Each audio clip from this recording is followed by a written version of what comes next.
Hello बच्चों, स्वागत है आप सभी का आपके अपने YouTube channel Shri Ram classes में। और इस वीडियो में हम बात करेंगे एसएसटी के जो आपके इंपॉर्टेंट क्वेश्चन है क्लास 9th के सामाजिक विज्ञान के जो इंपॉर्टेंट क्वेश्चन है आपके हाफ ईयरली पेपर और ईयरली पेपर के लिए, उनकी इस वीडियो में अपन डिस्कस करने वाले सारे के सारे इंपॉर्टेंट है। इन प्रश्नों को तो आपको अच्छे से तैयार करके जाना है। पहला प्रश्न आपके सामने है, ये 1789 की क्रांति के समय फ्रांस का सम्राट कौन था? तो फ्रांस का जो सम्राट है वो कौन था? लुई 16वां था। तो इसका उत्तर क्या करेंगे? लुई 16वां। करेक्ट आंसर हो जाएगा लुई 16वां। या आपको ऐसे लिखा हुआ भी मिल सकता है लुई 10 और ये 6 16। लुई 16वां ऐसे भी आपको लिखने को मिल सकता है। तो फ्रांस का जो सम्राट था फ्रांस की क्रांति के समय 1789 में वो लुई 16वां था। नेक्स्ट क्वेश्चन आपके, भारत की संविधान सभा की जो अध्यक्ष है वो कौन? तो भारत की जो संविधान सभा है उसके अध्यक्ष जवाहरलाल नेहरू, डॉक्टर भीमराव अंबेडकर, डॉक्टर राजेंद्र प्रसाद या फिर मोतीलाल नेहरू। तो इसका जो करेक्ट आंसर है ऑप्शन नंबर स हो जाएगा। ये क्वेश्चन नंबर स आंसर हो जाएगा इसका, दूसरे का राजेंद्र प्रसाद। डॉक्टर राजेंद्र प्रसाद ये भारतीय संविधान सभा के अध्यक्ष थे। ये डॉक्टर भीमराव अंबेडकर ये जो ड्राफ्ट कमेटी थी उसके अध्यक्ष थे, प्रारूप समिति के अध्यक्ष थे और भारतीय संविधान के जो जनक के रूप में इनको जाना जाता है। पंडित जवाहरलाल नेहरू जो कि भारत के प्रथम प्रधानमंत्री थे और सबसे ज़्यादा जो कार्यकाल है प्रधानमंत्री के रूप में वो इन्हीं का है।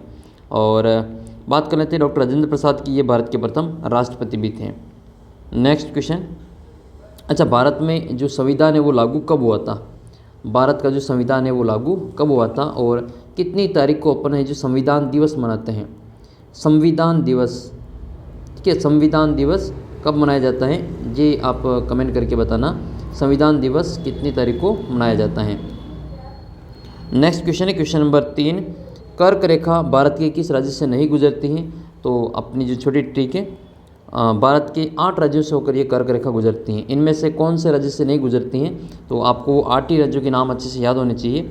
मित्र पर गमछा जार, मित्र पर गमछा जार, ये इसकी शॉर्ट ट्रिक है। मित्र पर गमछा जार। मी से हो जाएगा आपका मिजोरम और त्रा से हो जाएगा त्रिपुरा। तो मिजोरम त्रिपुरा तो है, यानी कि त्रिपुरा तो है आपका। प से हो जाएगा आपका पश्चिम बंगाल, र से हो जाएगा राजस्थान, तो राजस्थान भी है, ठीक है। फिर इसके बाद में आएगा ग से हो जाएगा गुजरात, म से मध्य प्रदेश, छा से छत्तीसगढ़। गुजरात, मध्य प्रदेश और छत्तीसगढ़, तो छत्तीसगढ़ भी है। इसका मतलब इसका उत्तर क्या हो जाएगा? उड़ीसा उत्तर हो जाएगा। उड़ीसा से ये कर्क रेखा नहीं गुजरती है। और जार से हो जाएगा अपना झारखंड।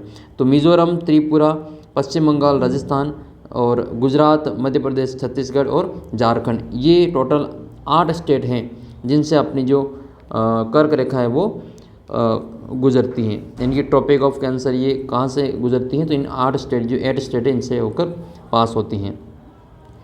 नेक्स्ट आपका जो क्वेश्चन है क्वेश्चन नंबर है आपका 4th। अच्छा, क्वेश्चन नंबर 4 पर बढ़ने से पहले आपको बता रहे हैं कि भारत की जो मानक समय रेखा है, भारत की मानक समय रेखा क्या है? भारत की मानक समय रेखा क्या है और ये कहाँ से होकर गुजरती हैं? कमेंट करके इसका आंसर ज़रूर बताना।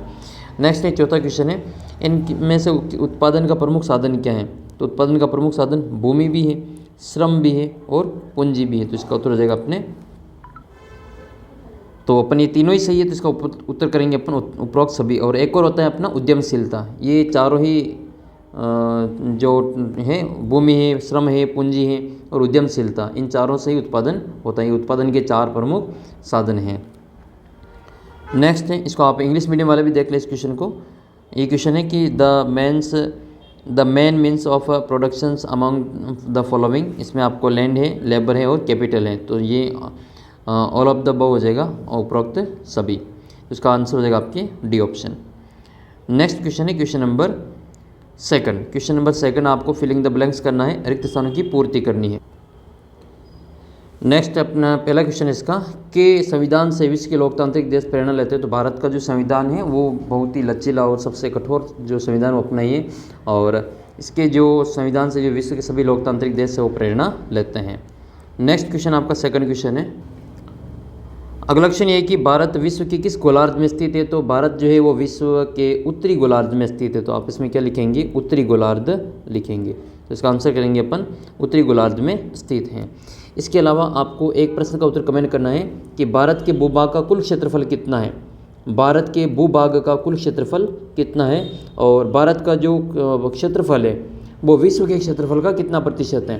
टोटल पूरे विश्व के क्षेत्रफल का कितना प्रतिशत भाग अपना इंडिया का है, और भारत का विश्व में क्षेत्रफल के अनुसार कौन सा स्थान आता है। दोनों का उत्तर आप कमेंट करके बताएंगे।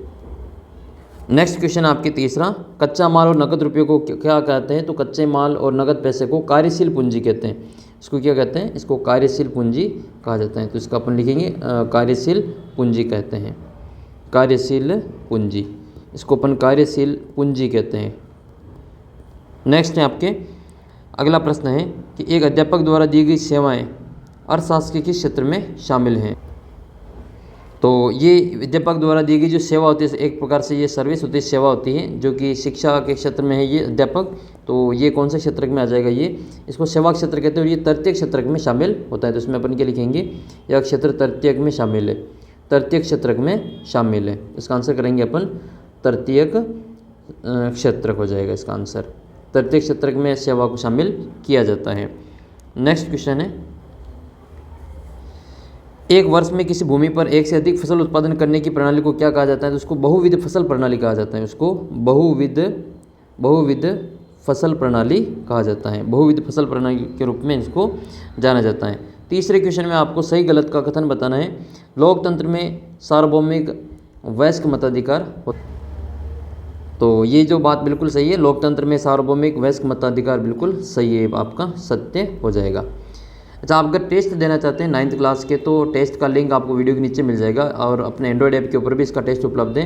तो आप टेस्ट ज़रूर दें, आपको व्हाट्सअप ग्रुप में इसका लिंक मिल जाएगा टेस्ट का, तो वहाँ पर आप क्लिक करके टेस्ट ज़रूर दें। दूसरा क्वेश्चन आपके, पालमपुर में खेती उत्पादन की प्रमुख क्रिया थी। तो बिल्कुल सही है, पालमपुर में उत्पादन की प्रमुख क्रिया क्या थी, तो ये खेती थी। इसका उत्तर हो जाएगा ये सत्य है। नेक्स्ट है, तो छोटे खर्च की जो आर्थिक स्थिति वो अच्छी नहीं होती। नेक्स्ट है, भारत का संविधान है वो 26 जनवरी 1950 को लागू हुआ था। तो ये बिल्कुल सत्य हो जाएगा। क्षेत्रफल की दृष्टि से भारत का विश्व में 8वां स्थान है। तो ये तो गलत हो जाएगा, क्षेत्रफल के अनुसार भारत का विश्व में 7वां स्थान है। तो इसका आंसर अपन क्या करेंगे, 7 करेंगे।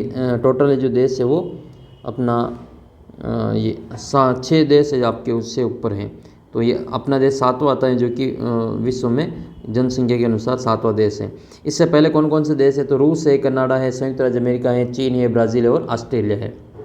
तो ये आपको इसमें थोड़ा सा ध्यान रखना है। नेक्स्ट है, तो ये आपकी असत्य हो जाएगा, असत्य। नेक्स्ट क्वेश्चन है, अगला क्वेश्चन आपके वन लाइनर है, वेरी शॉर्ट टाइप आंसर है। लिब्रे क्या था, लिब्रे के बारे में आपको बताना है। और भारत की जो मानक याम्योत्तर रेखा किसे कहा जाता है। तो भारत की जो मानक याम्योत्तर रेखा है वो मानक समय रेखा है 82.5 डिग्री पूर्वी देशांतर, जो कि कहाँ से होकर गुजरती है। ये भारत की जो मानक याम्योत्तर रेखा है वो उत्तर प्रदेश के मिर्ज़ापुर से होकर ये गुजरती हैं। अब्राहम लिंकन ने लोकतंत्र की परिभाषा क्या दी थी। तो अब्राहम लिंकन ने कहा था लोकतंत्र के बारे में कि जनता का जनता के द्वारा और जनता के लिए किया जाने वाला शासक लोकतंत्र कहलाता है। आप कमेंट करके बताना कि अब्राहम लिंकन जो है वो कहाँ के राष्ट्रपति थे।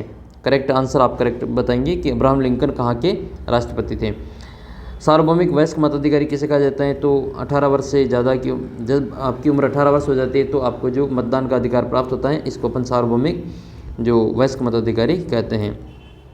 बेरोजगारी की परिभाषा लिखनी है आपको। लोकतंत्र के किन्हीं दो दोषों का आपको उल्लेख करना है। अब आगे के एजुकेशन में आपको प्रश्न पढ़ के सुनाऊंगा और उनके एजुकेशन आपको अपनी किताब से तैयार करने हैं। जैसे अप्रैल थीसिस क्या थी, इसकी प्रमुख मांगों को बताइए। अप्रैल थीसिस में कितनी मांगें थी और ये किसके द्वारा दी गई थी, वो आपको अच्छे से तैयार कर लेनी है। नेक्स्ट है, भारत के मानचित्र में इनको बताना है, कर्नाटक को, पश्चिम बंगाल को, मध्य प्रदेश और राजस्थान को। और लोकतंत्र राजशाही और सैनिक शासन से किस तरह भिन्न है, उदाहरण सहित इसको समझाना है। मानव पूंजी निर्माण में शिक्षा की क्या भूमिका है, वर्णन करना है। इसके बाद में अगला प्रश्न, संक्षिप्त टिप्पणी बतानी है खादर और बांगर की। तो ये तो आपको मैंने ट्रिक से बता रखा है, नवीन जलोढ़ मिट्टी और पुरानी जलोढ़ मिट्टी। तो आपको 2 शब्द याद करवाए थे, एक तो बापू और एक खान याद करवाया था, है ना, बापू और खान।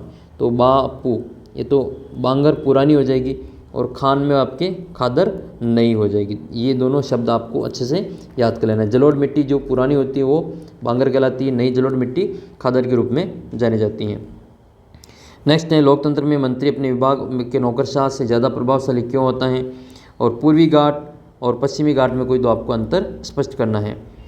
नेक्स्ट है 1917 में रूस की क्रांति को जन्म देने वाली परिस्थितियों का विस्तार से वर्णन कीजिए। और इसके आपके आगे का क्वेश्चन है नेपोलियन बोनापार्ट की उपलब्धियों का मूल्यांकन कीजिए और फ्रांस की क्रांति की प्रमुख घटनाओं का वर्णन कीजिए। संविधान क्या है, इसका क्या औचित्य है, महत्व है, वो बताना है, या भारतीय संविधान के गुण और दोष का विस्तार से वर्णन कीजिए। ये सारे इंपॉर्टेंट क्वेश्चन है, सारे के सारे। एक बार आपको परीक्षा से पहले इन सभी क्वेश्चन को अच्छे से तैयार करना है। और भी आपके वीडियोस आएंगे, चैनल को सब्सक्राइब करके रखें और अपना एंड्रॉयड ऐप डाउनलोड कर लेना, वहाँ पर आप टेस्ट वगैरह भी दे सकते हैं। और व्हाट्सअप ग्रुप और टेलीग्राम ग्रुप जरूर ज्वाइन कर लेना, सभी के लिंक वीडियो के नीचे डिस्क्रिप्शन बॉक्स में दे रखे हैं। जो क्वेश्चन मैंने आपको पूछे हैं निश्चित रूप से आप उनका आंसर कमेंट करके बताएंगे। और आगे की वीडियो के लिए आप चैनल को सब्सक्राइब जरूर कर लेना। तो जल्दी मिलेंगे आपको अगले वीडियो में, तब तक चैनल सब्सक्राइब कर लें।